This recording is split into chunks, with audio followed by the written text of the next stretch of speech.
그럼 이제 학교에서 어떻게 가르치는지에 대해서 저희가 살펴보도록 하겠습니다. 예, 학교 교육의 실태.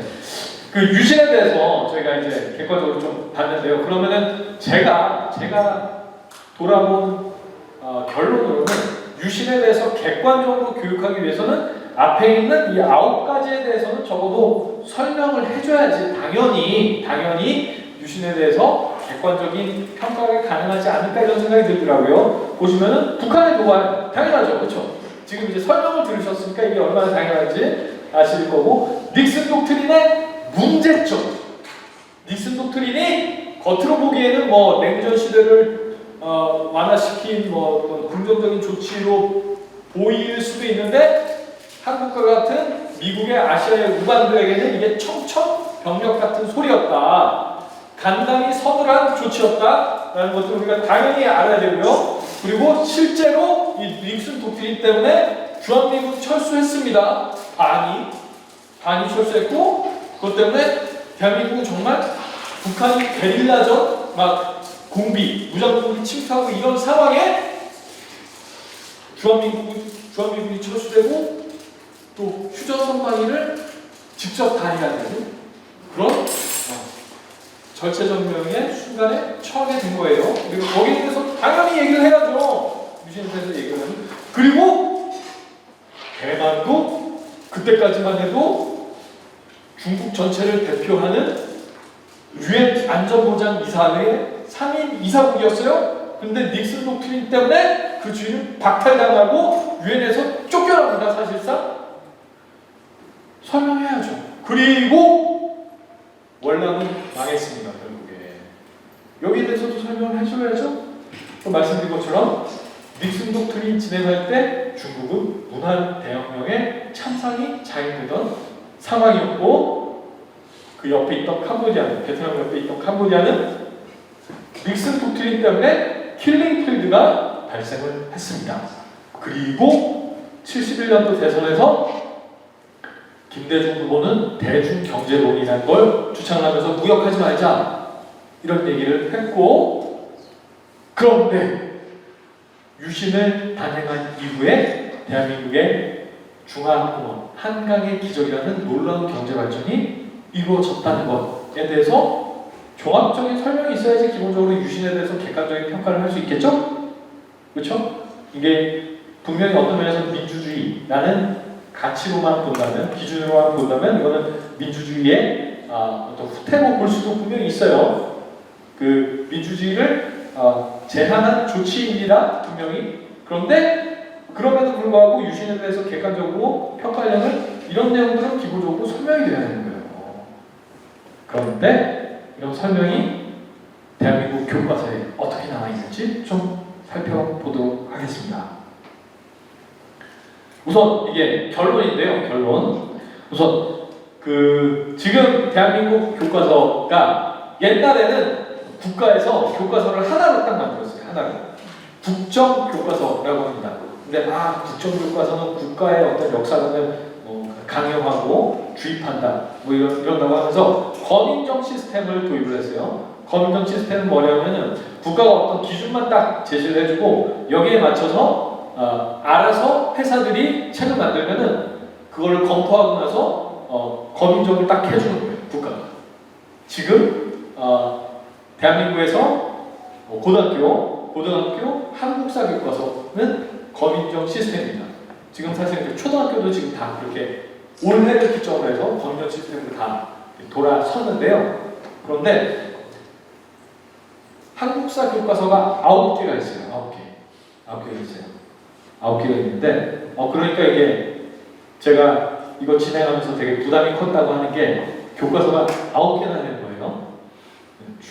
고등학교 교과서가. 그리고 중학교, 초등학교까지 하려면 이제 머리가 아픈 거죠.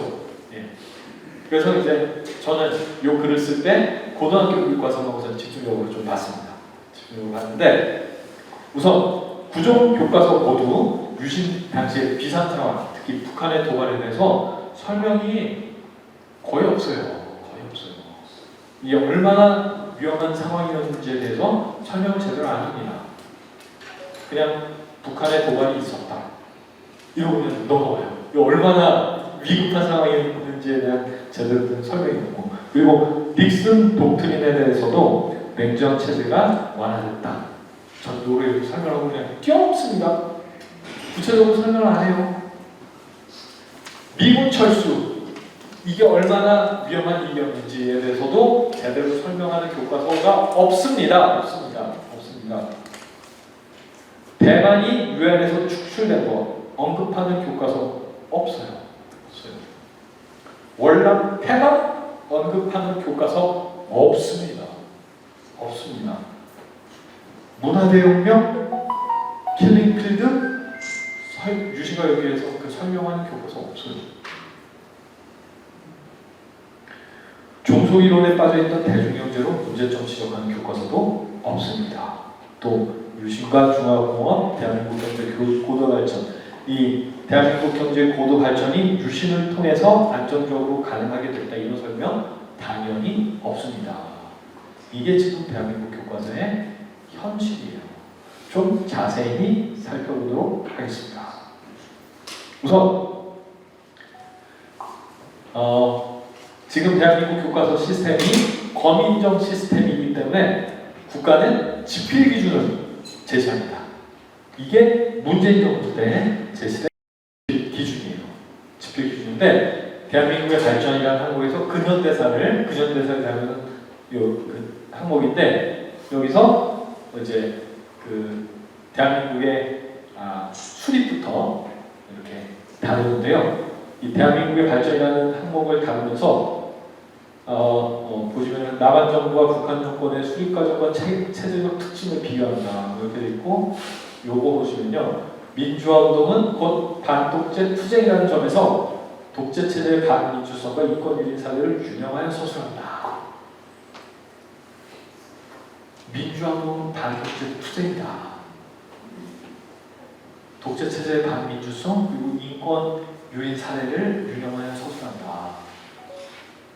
이런 관점으로 기본적으로 서술하니까 박정희 독재거예요. 기본적으로 이승만 독재거입니다. 그런데 이게 더 무서운 건 뭔지 아세요?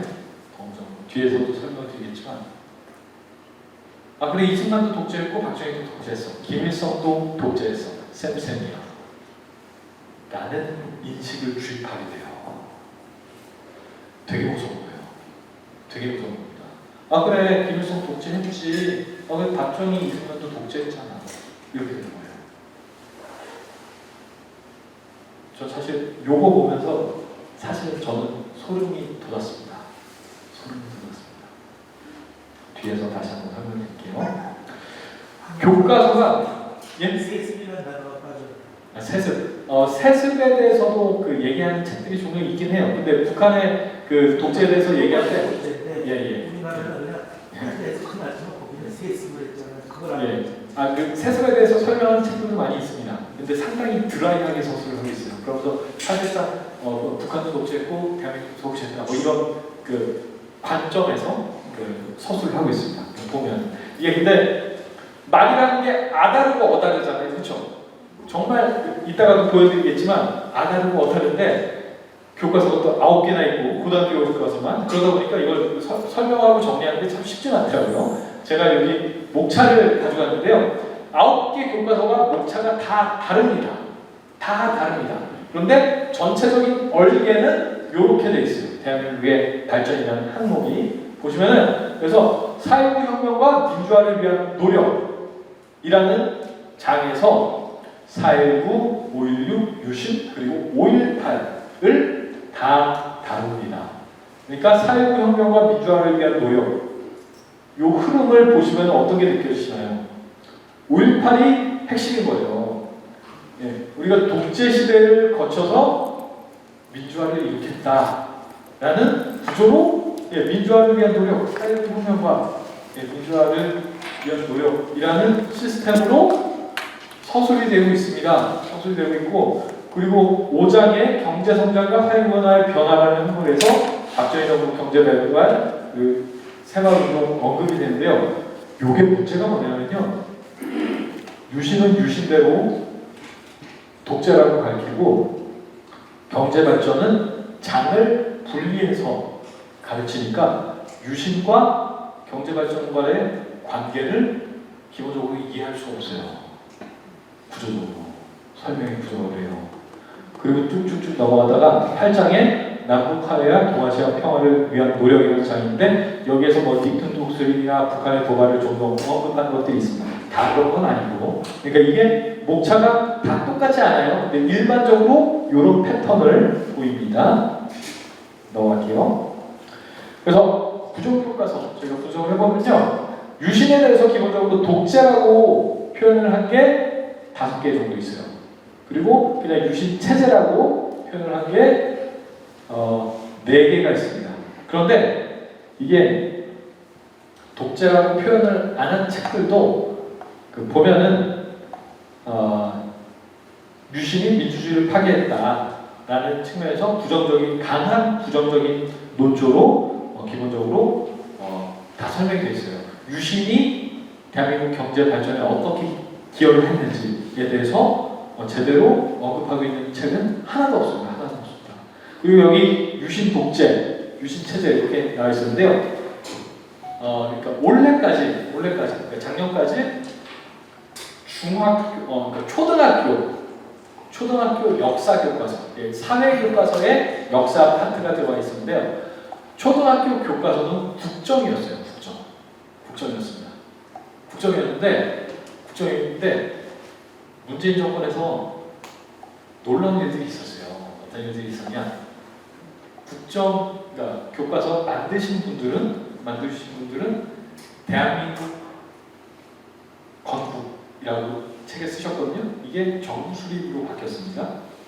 허락도 안 받고 도장까지 위조해서 회의 있다고 자기들이 찍고, 그리고 또 유신 체제라는 단어를 유신 독재라고 바꿨어요. 그리고 또 북한의 도발과 북한의 부정적인 서술들이 있잖아요. 그거 다 바뀌었습니다. 책 쓴 사람한테 허락도 안 받고 도장까지 위조해서. 그런데 더 놀라운 건 뭔지 아세요? 그 일을 행한 교육부 직원 처벌받아야 되잖아요. 그렇죠? 처벌 안 받았어요. 처벌 안 받고 뭐 대학, 국립대학으로 파송되고 그리고 또 육아휴직하고. 제가 말씀드리고 싶은 건 뭐냐면은 이 역사 전쟁이 지금 대한민국 안에서 첨예하게 진행되고 있다는 그 현실을 여러분께서 인식하고 계시죠.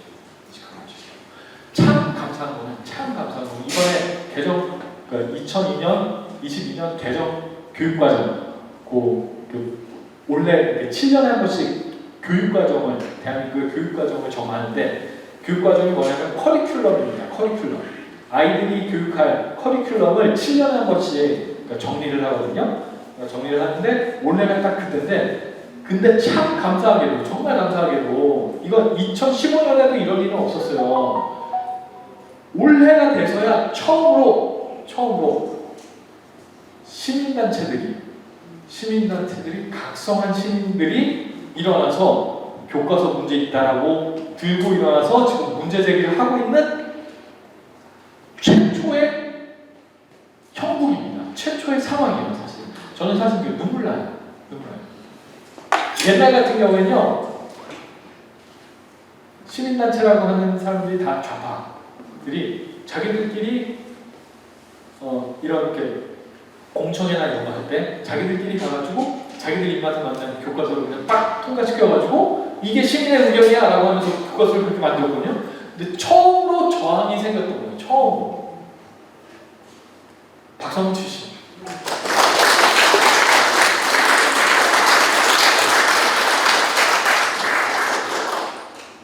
여러분들이 하셔야 됩니다. 2015년까지 이런 대응이 없었던 것은 사실 부끄러운 일이에요. 부끄러운 일인데, 근데 이제라도 이런 운동이 조직적으로 진행될 수 있다는 게 참 감사한 상황인 거예요. 이런 교과서 바꿔야 되지 않겠어요? 그렇죠? 네. 예. 얼마나 심각한지 제가 조금 더 보겠습니다. 한 10분 정도 남았는데요. 그러면요, 유신에 대한 설명 여기 보시면은 어떻게 되냐? 미래인 교과서인데 미래인 교과서가 조금 심각한 교과서 중에 하나입니다.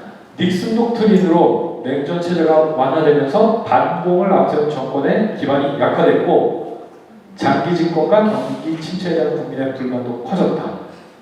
박정희 정권은 안보 위기와 평화 통일에 대비한다는 구실로 10월 유신을 당하였다.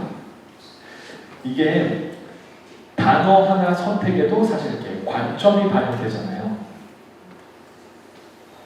닉슨 독트린이 얼마나 위험한 간단히 선언한 대한민국에게는 조치였는지 이런 것들에 대한 설명은 전혀 없어요. 그리고 통일에 대비한다는 구실로 이렇게 설명하고 있어요. 넘어갈게요. 예, 북한의 도발 자세히 설명한 교과서 없습니다. 68년에 발생한 김신조 사건, 푸에블로 사건에 대해서 많은 교과서들이 언급하는데 그 68년도에 김신조 사건 그리고 또 푸에블로 사건이 있었다. 이러고 대부분 그냥 넘어가요. 이게 얼마나 안보적으로 위태로운 상황이었는지 그 무게감을 실어가지고 중요성 있게 제대로 이렇게 설명하는 교과서가 없어요. 놀랍습니다. 그리고 또 보시면요. 68년 도마출판사인데 도마출판사도 문제가 많습니다. 68년 북한의 도발이 이어지다 박정희 정부는 이를 기회로 향토의 예비군을 창설하고 학생들에게 군사교육을 실시하는 반공 정책을 강행했다. 이를 기회로. 그러니까 이 당시에 그 안보적인 위기나 이런 것들을 제대로 설명하지 않고 박정희 대통령이 그걸 기회 삼아서 반공 정책을 강화했다. 이렇게 설명을 하고 있는 거예요. 계획이 갖고 있었나요? 네? 계획가 있었나요? 여기 마지막 천재교육 보시면요. 안보를 강화하고 경제개발을 지속하려면 대통령 3선이 가능해야 한다고 주장했다. 이 정도는 어떻게 보면 이렇게 객관적인 설명이라고 볼 수 있죠. 근데 박정희 정부는 이를 기회로 반공 정책을 강화했다. 이렇게 하면요, 애들이 백지 같은 애들이 이 설명을 들을 때하고 이 설명을 들을 때하고는 완전히 그러니까 다른 관점에 서게 되는 거죠. 이런 미묘한 뉘앙스가 너무나도 많습니다. 부정적인 뉘앙스가. 저희가 또 볼게요. 북한의 도발. 북한의 도발 그러면요. 그냥 여기 설명 보겠습니다. 이건 미래에 나온 건데요. 박정희 정부는 강경한 대북 정책을 펼쳤고 북한도 특수부대 난파 등 군사 도발을 일으켰다. 이로 인해 남북 간 긴장이 고조됐다. 이 설명이 객관적인가요? 설명의 순서가 객관적인가요? 어떻게 느끼세요? 박정희 정부가 강경한 대북 정책을 펼쳤기 때문에 남북 간 긴장이 고조됐다는 거죠. 이 서술의 구조는. 그렇죠? 이게 저 비밀 자료들 공개된 거 보면은 분명히 북한이 게릴라전을 통해서 정복하려고 했어요. 중공의 승인을 받으려고 2번씩이나 적극적으로 했는데 그런 것들은 다 빼고 박정희 정부가 강경한 대북 정책을 펼쳤고 쌤쌤이로 북한도 특수부대 난파했다. 그래서 남북 간 긴장이 고조됐다는 설명 구조인 거잖아요.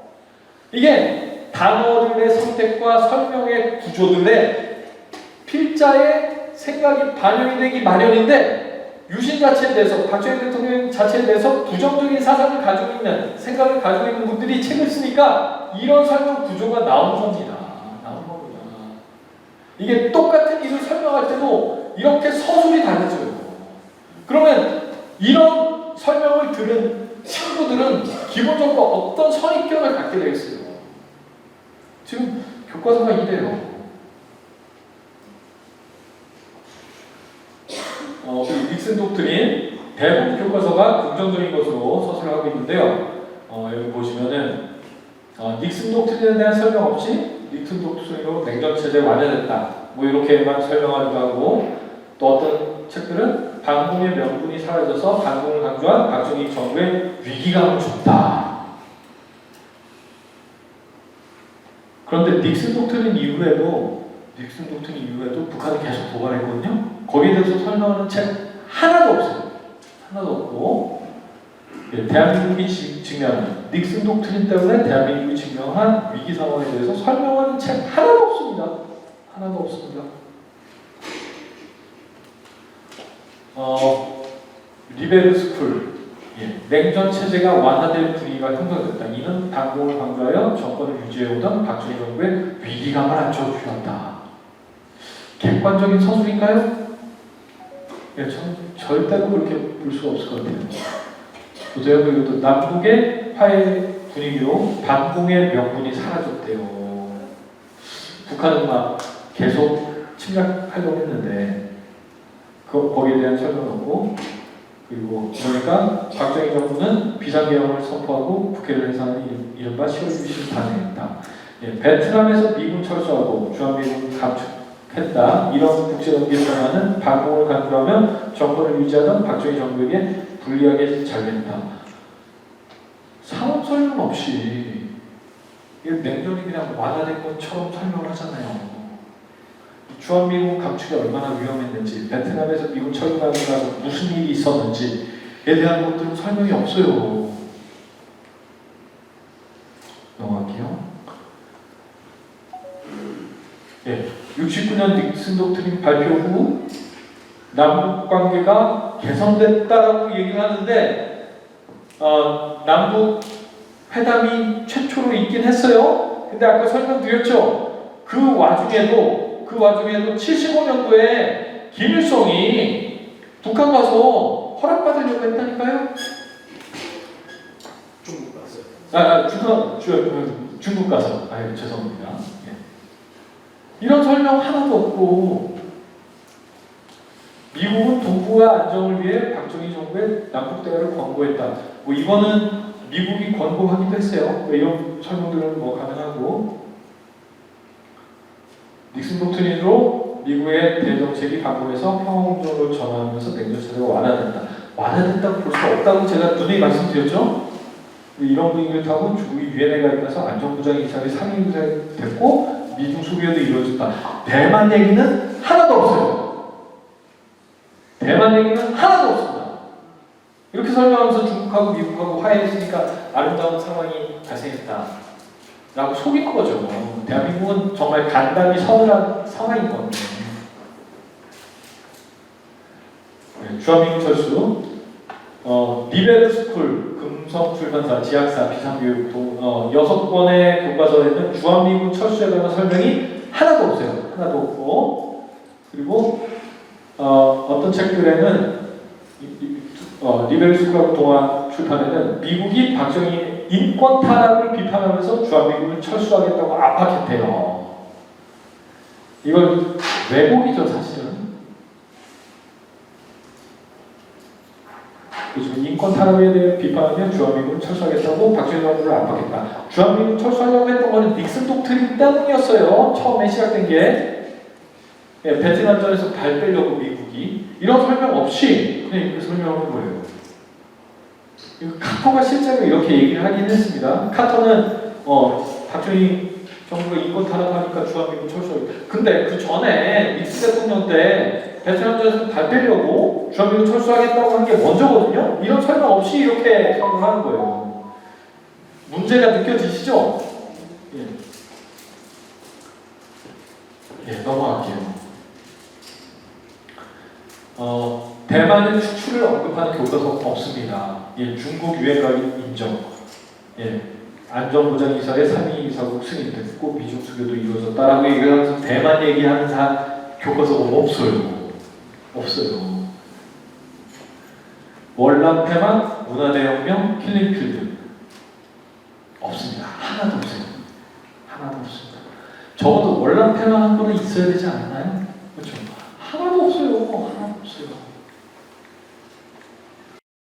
그리고 대중경제론에 대한 설명, 우선 기본적으로 하나도 없어요. 그게 종속이론에 기반을 둔 그 이론이었다는 거, 무역하지 말자는 얘기였다는 거, 내포적공업화 이런 얘기 하나도 없어요. 하나도 없는데 이 책을 제가 이렇게 가지고 온 이유는 헤네메즈라는 책에서 70년 대선에 나선 두 후보의 공약을 제시를 하고 있습니다. 여기에 대중경제론에 대한 구체적인 설명은 없어요. 없는데 그래도 이 정도라도 해주니까 저는 되게 고맙더라고요.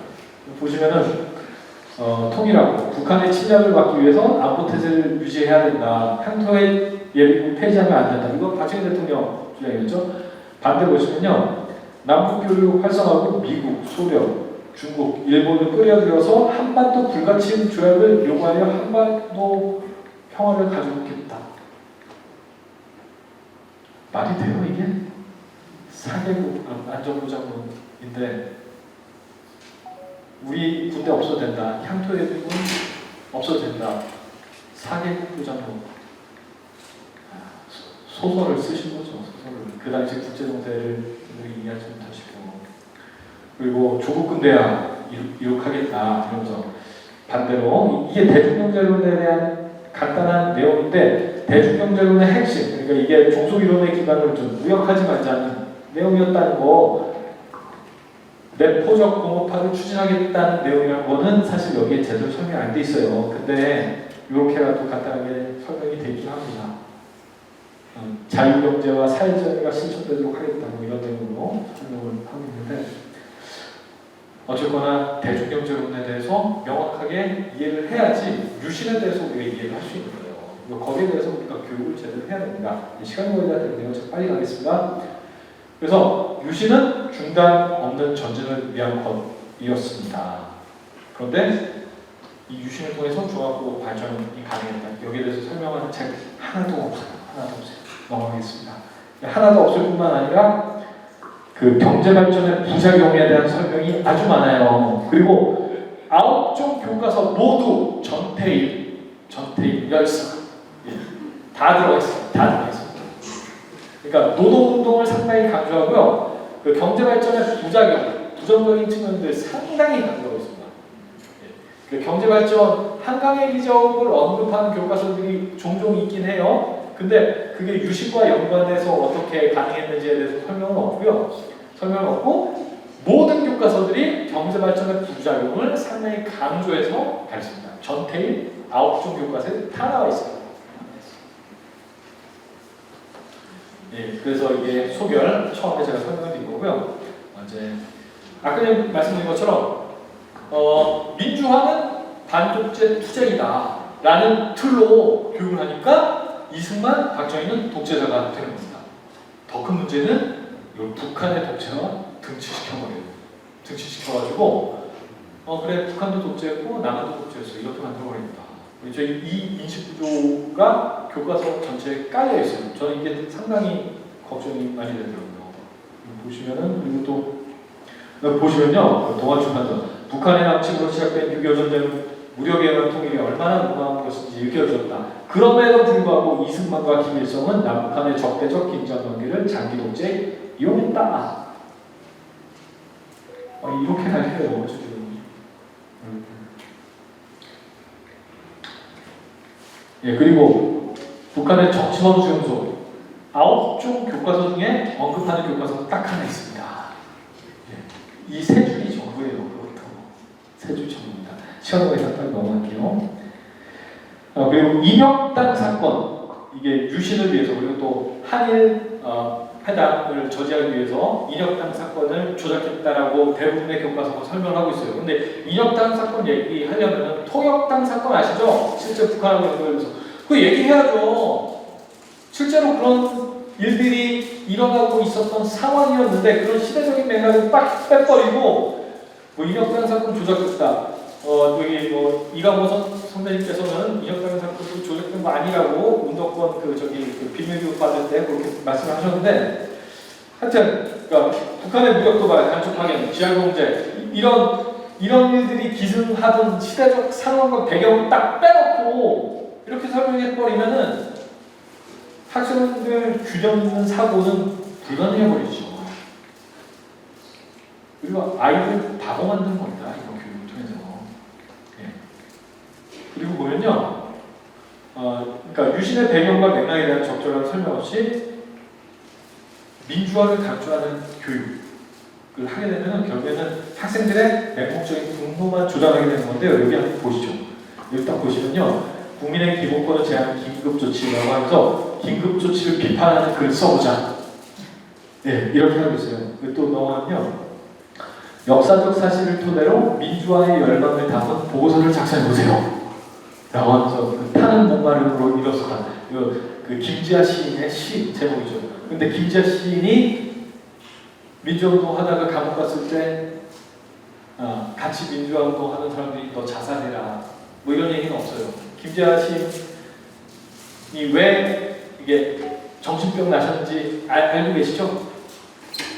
너 민주화를 위해서 너 자살해라. 친구들이 그러고 어머니마저도 이선신이랑 단초에 넘어가셔서 너 자살해라 이러니까 미쳐버린 겁니다. 이때 김지아 시인 붙잡고 계셨던 분은 사모님밖에 안 계셨어요. 이런 얘기는 전혀 없어요. 그리고 또 여기 보시면 유신체제 아래 일상생활 인터뷰하기. 할아버지는 왜 감옥 가셨어요? 이런 인터뷰를 하게 합니다. 유신의 시대적인 맥락과 배경에 대해서 모르는 상황에서 이런 숙제 하면요 어떻게 되겠어요? 공부 잘할수록 이승만 박정희 XXX 이렇게 되는 거예요. 네, 지금 이게 현실입니다. 아까 전에 그 민주화운동 제가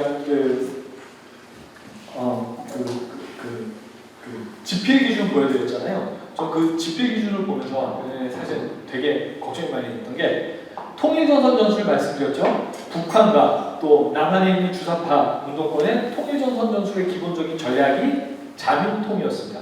자민통이 뭐냐면 자주, 민주, 통일이에요. 자주를 얘기하면서 양키고홍 하는 거예요. 자주라는 아름다운 가치를 내세우면서 양키고홍을 갖다 붙이고 민주라는 아름다운 가치를 내세우면서 반독재 투쟁을 내세웁니다. 그러면서 이승만 박정희는 독재자인 거예요. 통일을 얘기하면서 맹목적인 통일로 끌고 가요. 북한을 지지하는 통일로 끌고 갑니다. 이게 통일전선 전술인데 자민통 아까 전에 교과서 집필 기준 보셨죠? 민주화는 반독재 투쟁이라는 점에 바탕을 두고 기술한다. 그대로 실현된 거잖아요. 저는 소름 돋더라고요. 그래서 저는 오늘 사실 이 강연을 하면서 저도 이렇게 사실 어려운 일들이 좀 많이 있었습니다. 어떤 일이 있었냐? 서울대 제가 지금 학생이에요. 나이 많은 학생입니다. 나이 많은 학생인데 그래서 그 유신 때 유신을 기념하는 대작을 붙였어요.